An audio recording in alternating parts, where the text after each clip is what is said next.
Welcome to Talkin' Mets with Rob. Subscribe to the channel for all your New York Mets in-game live, pre-game, post-game, roundtable podcast, and all the breaking news for our New York Mets. Enjoy the show and let's go Mets.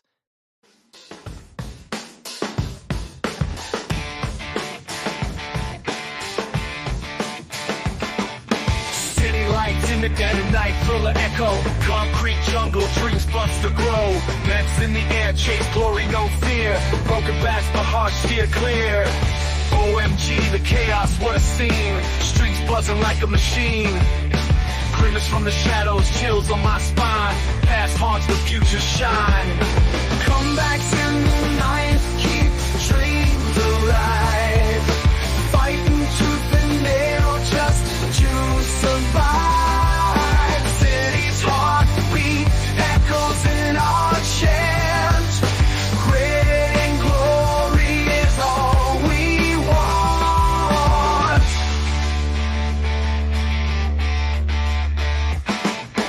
Brooklyn to Queens, hear the roar. From laughter to blood in every scar. Living legends made on this ground. From silence we scream, make a sound. Rising high, falling low, repeat again. Cycles of the game, addicted to the pen. Graffiti tales spray on the wall. Met saga, forever stand tall. Rivals smear, but we push on through. Every heartbeat bleeds, orange and blue. Grimace fades, turn into a storm. In the Mets family, we are reborn.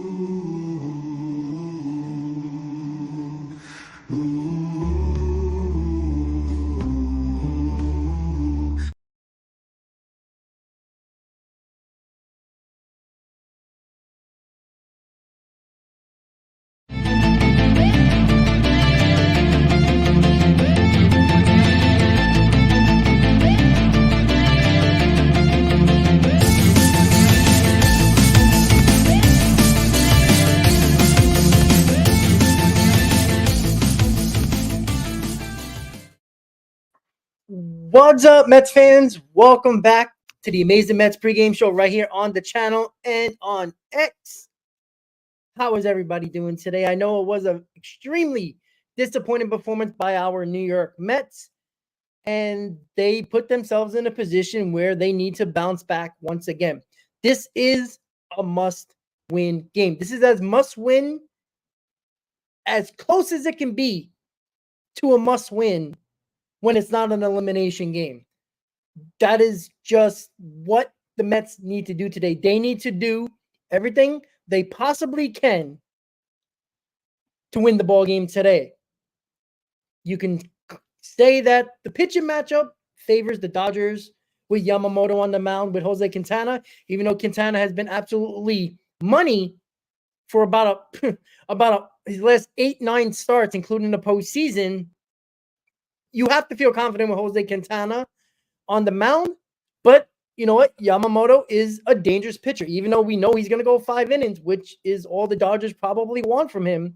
But as I said yesterday in the pregame, you got to make Dave Roberts make decisions, important decisions. You got to make him make moves that he's not comfortable making because he will make the mistake.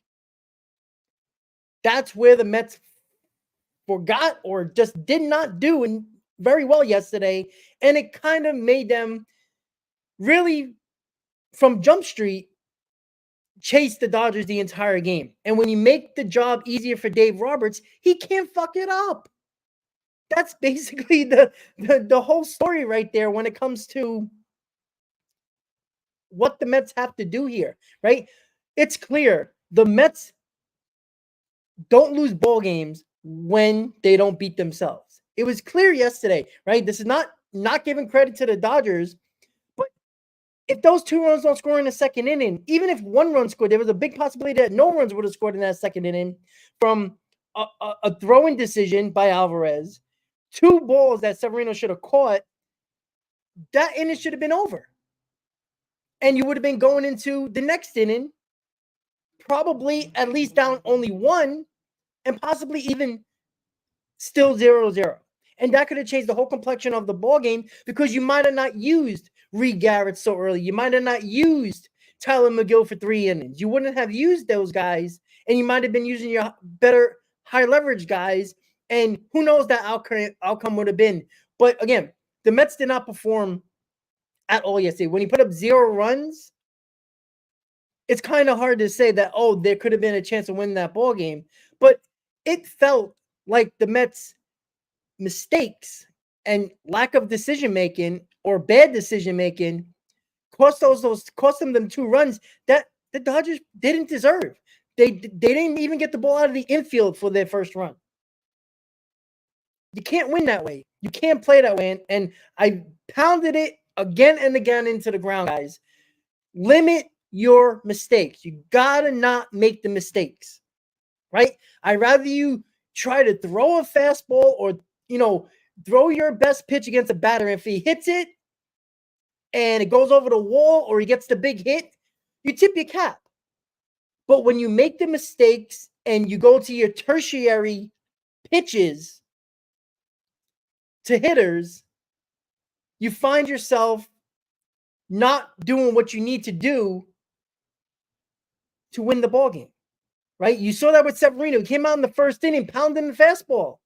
He made Ohtani look silly. He struck out Freeman. He did a good job in the first inning. He came out in the second inning, and he started with the breaking ball and the off-speed pitches. And if you looked at it, he threw 5 fastballs in the first couple of batters. 5. There was 13 pitches thrown in the first 2 batters. You can't do that. When your fastball, and you saw it, anytime he threw his fastball, they were either late on it or they were fouling it back or missing it completely. It's the deviation from one inning to another. When an inning is successful and you haven't even... Now, if you got through the lineup and they're coming up for a second time, I can see you trying to mix it up a little bit early on in the count, right? To give them a different look. But when it's the first time these guys seen you in the lineup, going through it the first time, don't change anything up until they make you do that. Let them earn their way on. If they earn their way on, then you have to deviate from your best pitch if that's the one that's hurting you. That was the issue with Severino yesterday. And then it came where the decision-making of Alvarez, all he had to do was throw it to first, get the out. It would have been 1 out with a man on second. Okay, no problem. It's not the end of the world. But maybe Severino wouldn't have been as fidgety on the mound with a ball coming right to him to try to get a double play, and then he would have got that second out.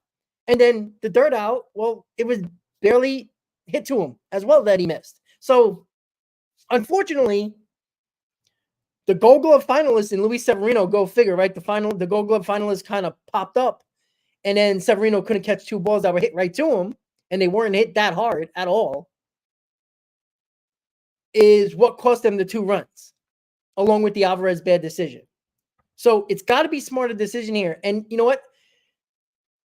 It has to be up to Mendoza. It has to be up to the coaching staff to get them to, if you don't have, I'm not saying don't be aggressive when you're on defense. Like on June 1st, I don't mind you being aggressive. It's not like it was the winning run going to second base. If that was the 9th inning and it's a tie ball game and you're trying to get that lead runner, I have no problem Alvarez trying to get that lead runner at second base, because if it was a better throw, he probably would have got him by a half a step. But it was the second inning. It was no score. There was no need to make that aggressive play. And that's something that the coaching staff needs to tell him. And he's been pretty good, really good behind the plate with Alvarez. He's been better with blocking balls. He's been not throwing around the diamond like crazy like he was during the season. He was making better decisions. Yesterday was one of those days where he was not playing. He made a terrible decision. And to compound that, he left more men left on base with the bat. And I said it in game 1 in the pregame. I did not want Alvarez starting. I know the whole idea with Alvarez is it takes one swing to get him going. But how long are you going to wait? until you're down 3-1 to make that decision. I'm not saying to bench the guy for 3 games straight, but give Luis Torrens a chance. He's not going to hurt you defensively, obviously. And at least Torrens, who can strike out, but that's what you're getting from Alvarez. At the very least, maybe Torrens will put the bat on the ball and flick the ball to the outfield for a sac fly. That's what we needed from Alvarez last night.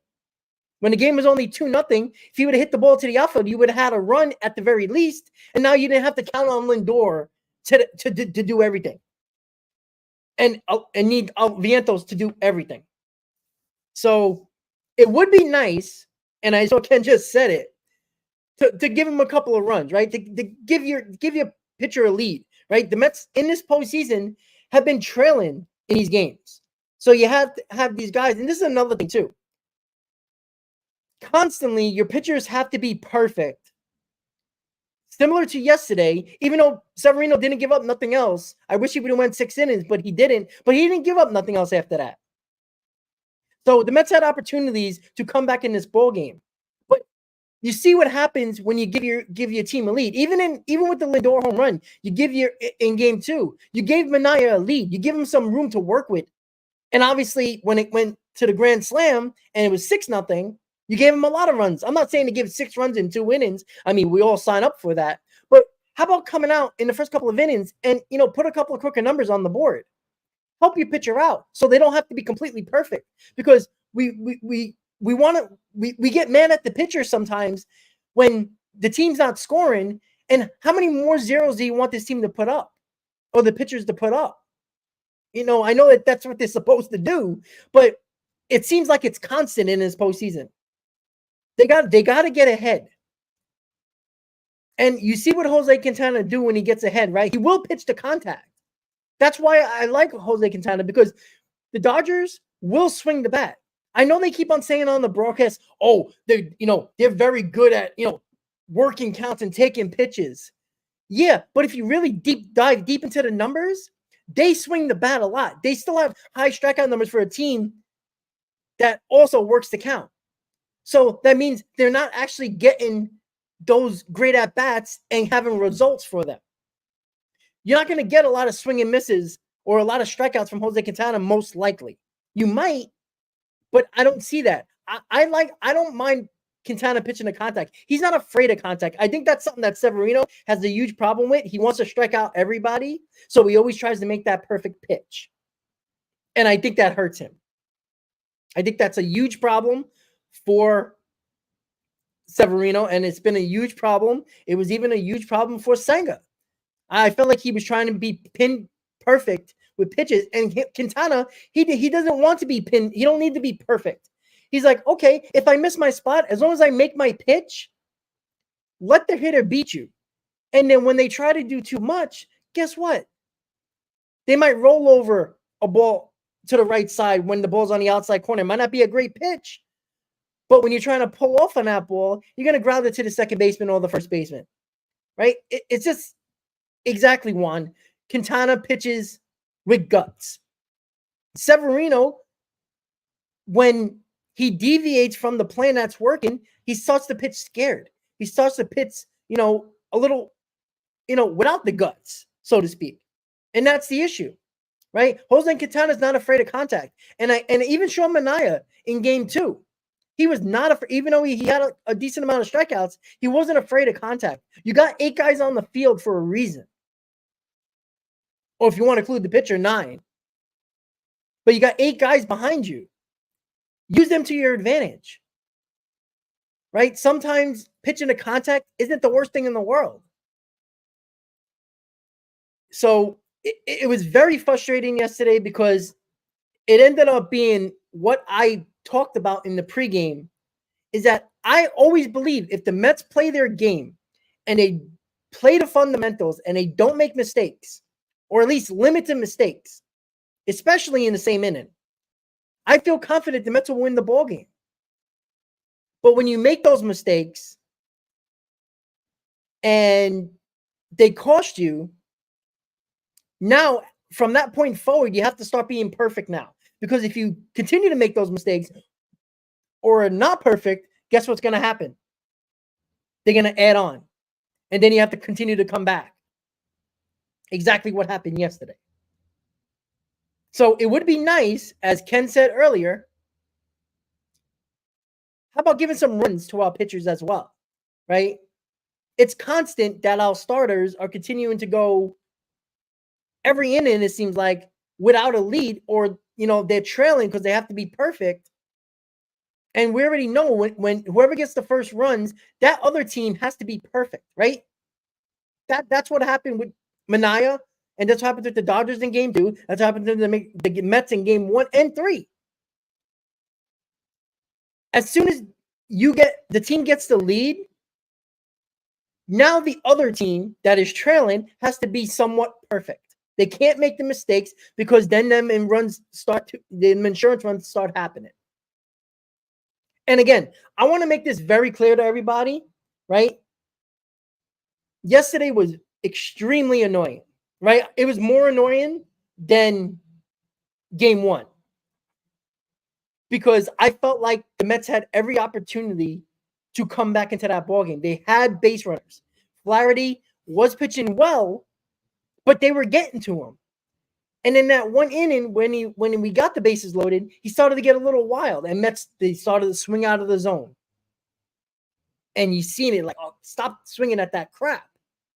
He's throwing the fastball for a strike. Everything else is garbage. You made him look a lot better than it actually was. So, unfortunately for us, it was a bad game. But what I will say, and it's been a trend in the postseason, until this happens, I'm not going to, 1, give up on this team, 2, stop believing in this team, and 3, wait until it happens. Every time this postseason. Now, with a 7-game series, right, you got a little bit of room for error, right? With the NLDS and even the wild card, 1 loss puts you in elimination mode in the wild card. 2 losses put you in elimination mode in the NLDS. 3 is obviously will put you in elimination mode, which the Mets are very close to. But the New York Mets have not lost back-to-back games in the postseason. All right? They avoided that. Until that happens, why should we be concerned? Now, could we be concerned about how they performed in this NLCS? Absolutely. Right? The offense scores 7 runs and puts up zeros Game 1 and Game 3. While Game 3 is at home.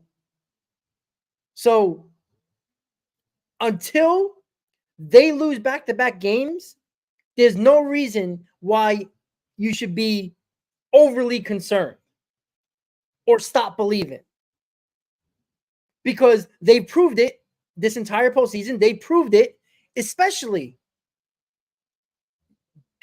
right after that Brewer game going into the Braves series. Braves doubleheader.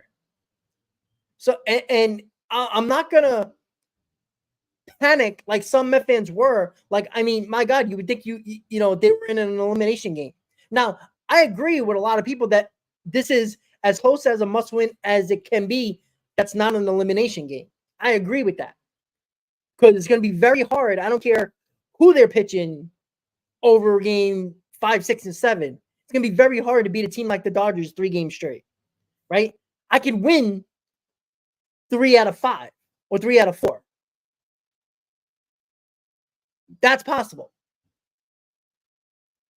Because all you got to do is win today and you're back tied. And now Game 5 is the swing game, similar to what Game 3 was. You win today, Game 5 is a swing game. And you're home. So that's where I think the Mets, and that's why when people are talking about, are you going to go with Kodai Senga Game 5 or David Peterson Game 5? Nobody knows.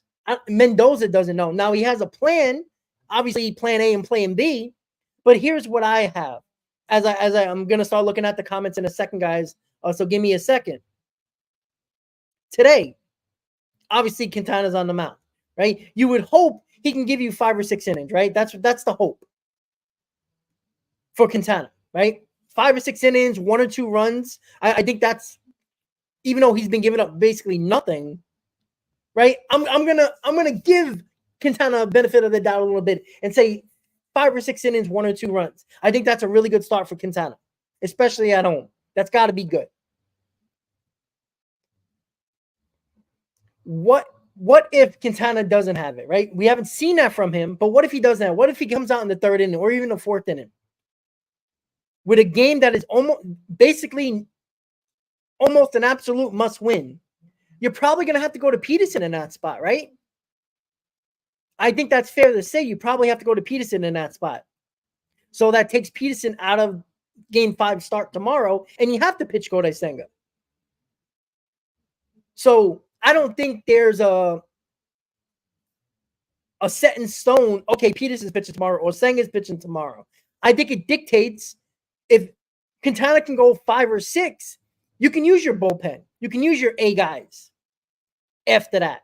You don't have to worry about going to Peterson, most likely.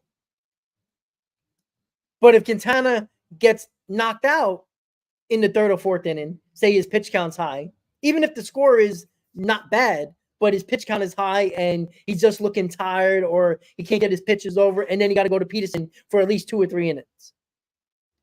That's when you're probably going to have to use Senga for Game 5 because there's not really much of a choice unless you're going to go guys on a short rest, but you're not going to do that because you want to save Minaya and Severino for a possible Game 6 and 7. So it's unfortunate that the Mets put themselves in a situation, but they have. Now, Quintana has been our best pitcher this postseason. Both times when the Mets could either clinch or get eliminated, he was on the mound. Obviously, Game 3 against the Brewers and Game 4 against the Phillies, where we clinched to go to the NLCS. This is a swing. This is a must-win for the Mets. So you can say that who else would you want than the guy who's been our best pitcher in the postseason in Jose Quintana? So we're going to get into it a little bit more when it comes to Jose Quintana and Yoshina Yamamoto, and of course the lineup as well. But I want to check the comments really quick. So guys, if you got anything to talk about, I know a lot of you guys are going back and forth. Let's see what we got here.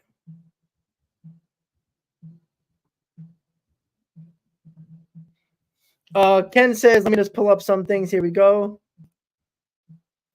Hope so. This was in regards to one of the comments. Because Alvarez is minor league quality at the moment, I do agree with that. Bader is garbage with the bat, and Martinez is ready for the rest home.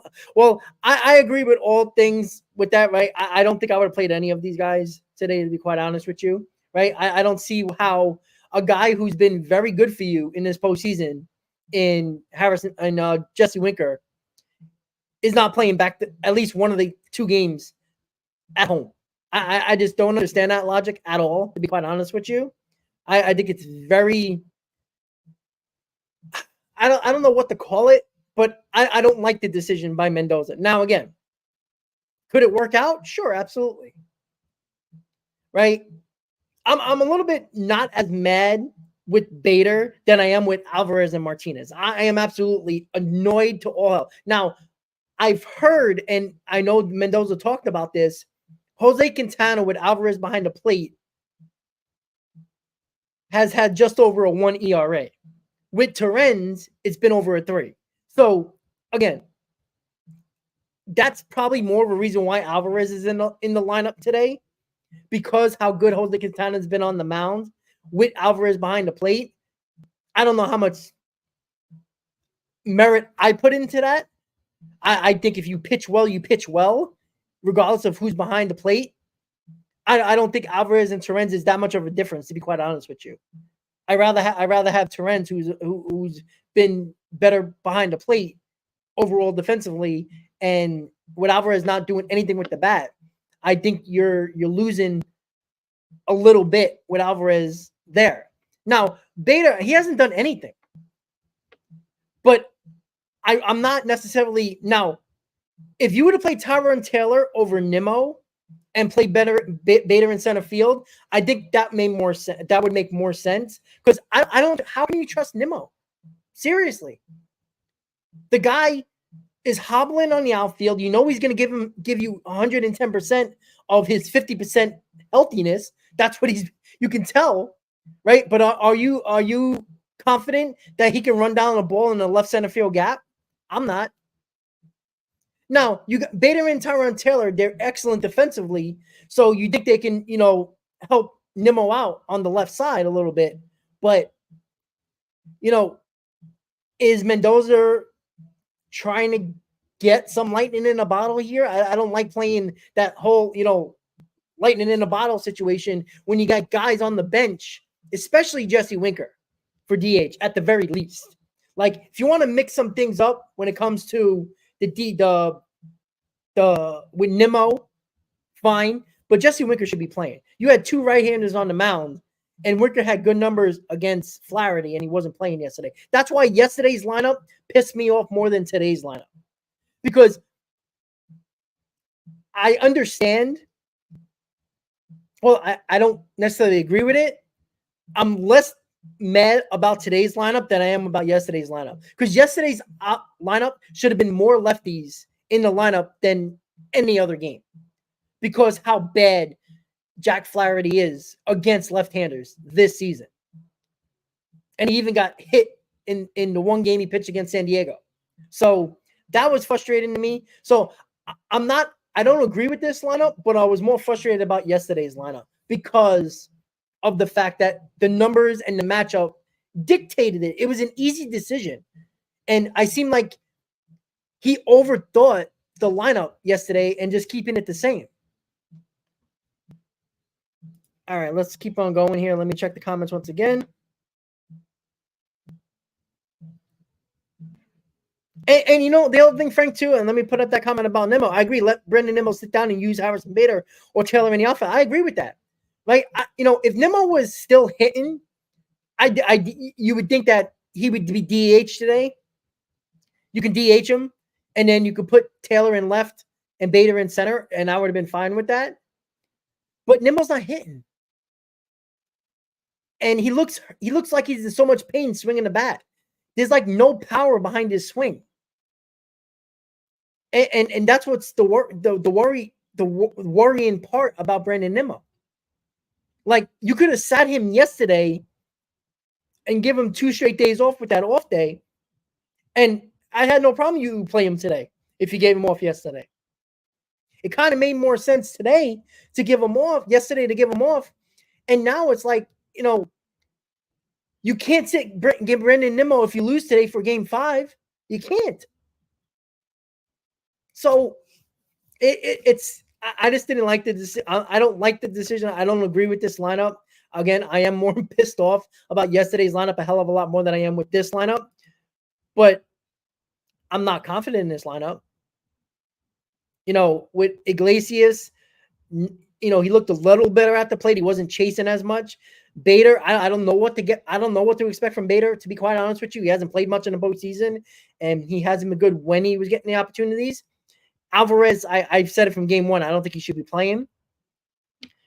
But, boy, oh boy. Yeah, Chris, I understand pitchers get comfortable with a catcher, but you also got to score runs. You ended up scoring 0 runs in the last 2 games, and your biggest problem was your catcher leaving 10 men left on base in 3 games. That's a problem. That's why you have to deviate a little bit. Like, I don't think Torrens and Alvarez is that much different. Right? You tell Quintana, listen, we need something. We need some type of spark from the bottom of the order, from the catching position. Like, you can't just keep on throwing him out there and say, oh, well, if it takes one swing, that one swing might be next year at spring training where he looks like he can hit a ball. So, comfortable or not, I rather forego 1 or 2 runs from the Quintana given 0 runs than the possibility of Torrens putting better at-bats together than Alvarez has. That's my opinion. Again, you don't have to agree with it, but that's the way I see it.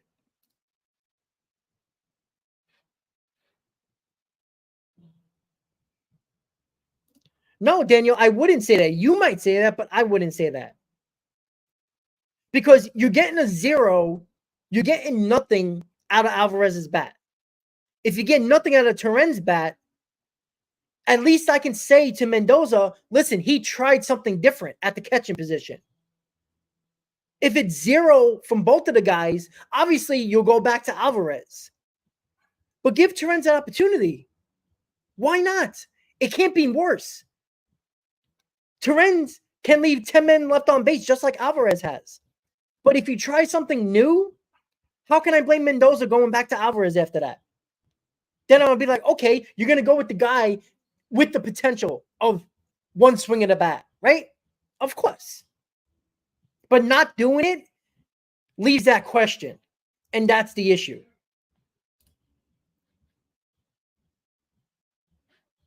All right. Or if Alvi goes 0-2, maybe Mendoza pulls him. Yeah, Daniel, I don't think they're going to do that mid-game. I mean, they might. I mean, you might pinch hit Alvarez in the 5th or 6th inning if he has terrible at-bats in his first 1 or 2 at-bats. And, pinch hit for him and then put Terren's in. Well, Ken, I'm not going to go as far as Terren's looks like a hitter because he never has been. But I think he would put better at-bats together.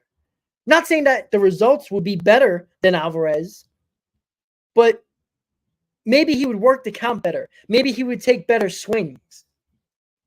We'll see. But again, we don't know until we see it. But of course, we're going to question it when we don't see it. Because I think you got to play all your bullets. I think you got whatever you have, you got to start using. You can't wait until elimination game to start making major changes to the lineup. And then, okay, here comes McNeil. Oh, here comes Jesse Winker back. Oh, let's play this guy. Like, that would make me consider you panicking and making panic moves. If you did that today, or if you did that yesterday, that's not a panic move. I would think that would be a very smart move. Because look, if yesterday it was very similar of the outcome, but Mendoza made the changes, say played McNeil in left field, DH Winker. Okay, and you lost, I have no problem you going back to the other guys. I have no problem with that. But when you don't do it, how am I supposed to not question the manager? Because I guarantee you, we lose today, you damn sure there's going to be changes. You're going to see Winker in the lineup. You're going to see McNeil playing. I guarantee that. And it looks like a panic move. Now, it might work out, and you might win Game 5 and go back to LA down 3-2. But the opportunities were there in Game 3 and 4. Now you're making panic moves, and just because it worked out doesn't makes it seem like it's a good decision. It just happened to work out. You had some breathing room in Game 3. Yes, it was a swing game, but Game 3 was a game where the numbers showed you that Buehler's terrible against lefties. Why you don't put all the lefties that you have on your bench in the game makes no sense to me. After the 5th inning, when Buehler came out and you wanted to switch it up a little bit, lineup-wise, fine, cool. But I seem like you kind of overmanaged at that point for no reason when it was a simple decision. And that's not a lot of times I said this about Mendoza lineup-wise during the season and even in this postseason. I really was pissed off yesterday about the lineup. I did not feel good about the lineup. I was on the pregame for an hour telling you guys this. I did not like the lineup. I was concerned about the lineup. Today, I mean, I don't agree with it, but I thought yesterday was the better time to change the lineup where it dictated just by the numbers alone. Not saying that the result would have been different, but trying something new in Game 3 is a hell of a lot different than trying to do something in Game 4, where it's basically a must-win. That's not an elimination game. All right, let's check the other lineup. Yeah, easy. We could have done that. I would have been fine with that. But with Nimmo looking like he's in pain swinging the bat, I don't want to play Nimmo. I feel like he's hurting the top of the lineup. You look what you did here. Now, Alonso had better at-bats, so I like that.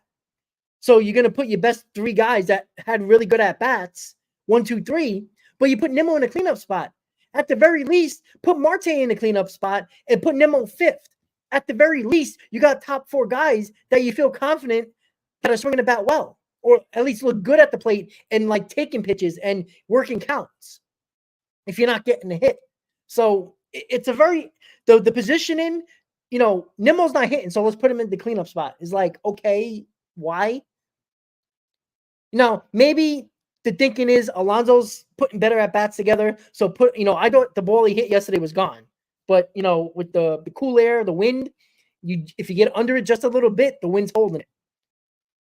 Maybe he's thinking Marte has been his best hitter in this lineup, consistent. Let's get the consistent hitter in Marte behind Nimmo, and maybe Nimmo will see better pitches and he might, get a pitch to hit and maybe knock one over the wall. I don't know. Maybe that's the thinking. All right, let's see. I think Winker is hurt. That's why he hasn't played. Everybody's hurt, Juan. Everybody's hurt, buddy. Everybody's hurt. Lindor's playing with a bad back. He's playing every day, all 9 innings. Winker would be the DH. Now, if you don't trust Winker in the outfield because of his back, I'm okay with that. You got guys that can play the position. But DHing, him swinging 3, maybe 4 times in a game, he put that heating pad back on. You don't think Winker wants to play? I'd rather have Winker, who is actually swinging a decent bat, than JD Martinez that it's like no contest. He had 2 walks, but geez. They were kind of lucky walks. They were non-competitive pitches. If he swung at those, retire today. So, I don't know. Yeah, Daniel, and I agree with that. That's why I said the people who are panicking and saying series over, you still haven't lost 2 games in a row in this postseason. If you would have lost 2 games in a row in a wild card, you would have been done. If you would have lost 2 games in the wild card round, you would have been going back to Philly for a game 5. So until they lose 2 games in a row, this team deserves your belief in them bouncing back after a bad loss. That's all you have. That's all you have to. That's the conversation that should be had. It shouldn't be, oh, this series is over. This team sucks. This team, I'm not believing in this team anymore. Why? They gave you no indication except for game 1 bad, game 3 bad, but they bounced back after a bad loss in game 1. If they do it again in game 4, what are you going to say about game 5? Are you going to say the series is over? No, you're not. You're going to be excited again because now game 5 is a swing game. Somebody's going back to LA up 3-2. So I think this team deserves the benefit of the doubt, even if you don't feel confident in the lineup. They deserve some confidence for you, for this team, because they deserve it. They've proven it.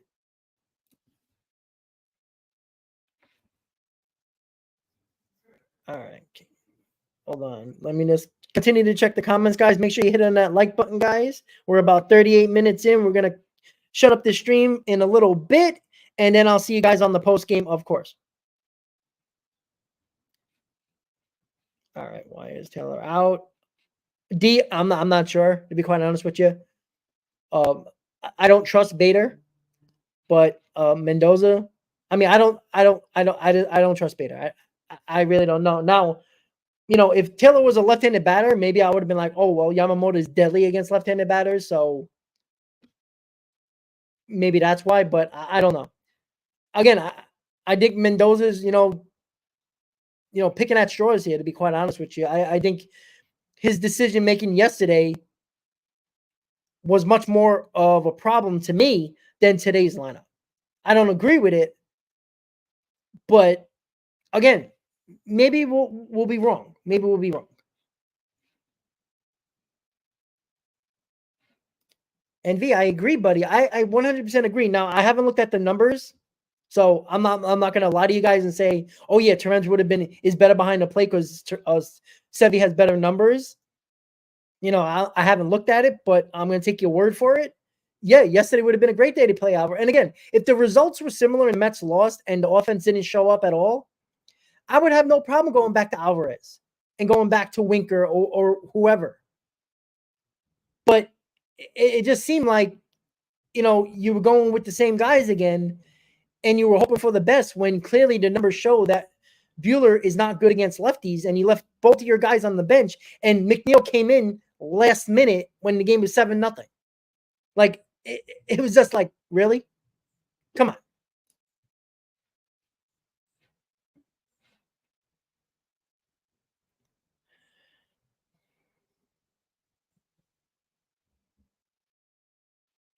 Well, Ken, I'm not going to go that far that he respects. I think Mendoza overly trusts guys. I think that's better, because saying that who he respects is not fair to guys like Jesse. You don't think he respects Jesse Winker? I think he would. I think he does respect Jeff McNeil, because he backed Jeff McNeil when we all wanted him off the freaking team in the early parts of the year. So I wouldn't say who he respects. I think he overly, I think he overtrusts certain guys, which again could be a detriment in this series, and it could work out. I think he has a little bit of overtrust for certain players. I think that's fair. I think he believes these guys will come through. I don't think he's sitting there in a lineup saying, I'm going to put Bader in a lineup just for, kicks and giggles. I think he believes Bader will come through. Look, we probably don't agree, but I don't think Mendoza's putting a lineup there and don't feel confident about putting in a lineup. I think he trusts those guys that he puts in that lineup every single day. Just because we don't agree with it doesn't mean that he doesn't have belief in those guys. So I don't think it's who he respects and likes. I think it's more of trusting a little too much, in my opinion. Duran, and that's a great point. That is an excellent point. You do risk Winker getting cold by not playing him. I agree with that, because there might be a big spot in this game where you're going to pinch hit for him with him. So I agree with that. Daniel, yep, they got to stop leaving guys on. Again, the catcher has left more men left on base than the entire lineup. So that's a problem. All right, let's finish it up, guys. Let's try to go through the comments again quickly. Well, Envy, yeah, I don't believe you could sit Alvarez now. Like, yeah, that's why Game 3 was the perfect game. Not because of Sevy. I had nothing, and I was making a point without Severino having the better numbers with Terrence on behind the plate.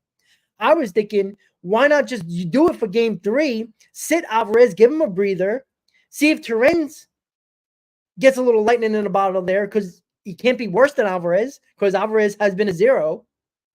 That yesterday was a better day. Today was more of a risky move to do it, because as basically a very, very must win, you're putting that out there. It's like, damn, like yesterday was your opportunity.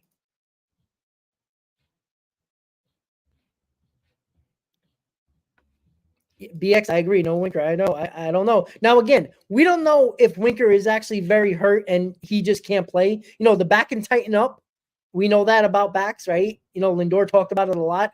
Winker hasn't really brought it up much. We know his back hurts. Maybe he just can't go. Maybe his back is that bad, right? Every time they span to him in the dugout, he has that heating pad on. So his back might not be loose. That might be the possibility. And we just don't know that. And Mendoza doesn't want to play his hand and say it to the media. That's why Winker's not playing. For all we know, Winker might not be available to start the game. Maybe he'll be available to pinch hit if he's feeling better throughout the game. So we don't know that. So I don't want to say that it's, I don't want to just throw Mendoza under the bus here and say he just didn't want to play Winker. Maybe Winker just can't go. That's a possibility that we don't know. We're not in the clubhouse.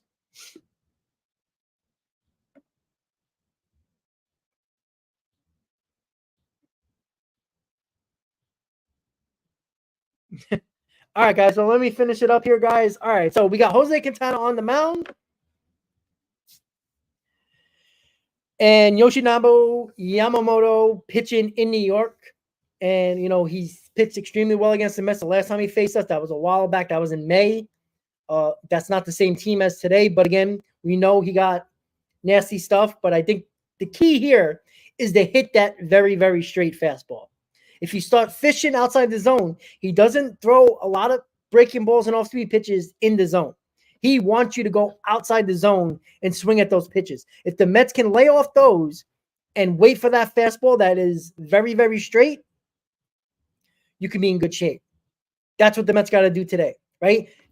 Let Dave Roberts deviate from his plan. It's been too easy for Dave Roberts in Game 1 and Game 3. He didn't have to make no hard decisions. You see what happened when he had to make a hard decision in Game 2? He completely messed up, and it benefited the Mets. You got to get Yamamoto out before the 5th inning. You do that, you deviate his plan, and that's where Dave Roberts starts to mess up. He puts guys in that shouldn't be in, and that's where he gets hurt, and that's where he hurts his team. So, guys, with that said, game's about a little over an hour away. Quintana, Yamamoto. There's your Mets lineup. Let's see what we can get out of this lineup today. Dodgers lead 2 games to 1.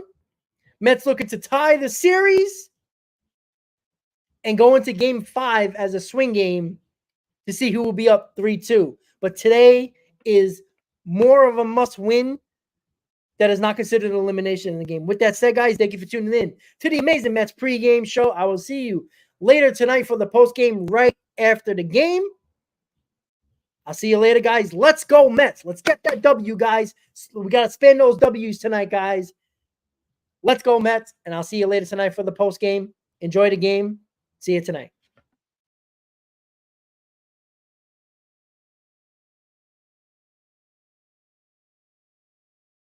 Welcome to Talkin' Mets with Rob.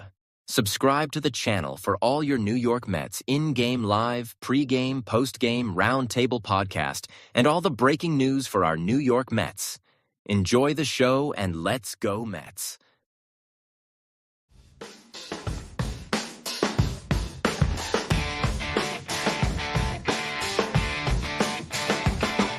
City lights in the dead of night, full of echo. Concrete jungle, dreams bust to grow. Mets in the air, chase glory, no fear. Broken backs, but hearts steer clear. OMG, the chaos, what a scene. Streets buzzing like a machine. Grimace from the shadows, chills on my spine. Past haunts, the future shine.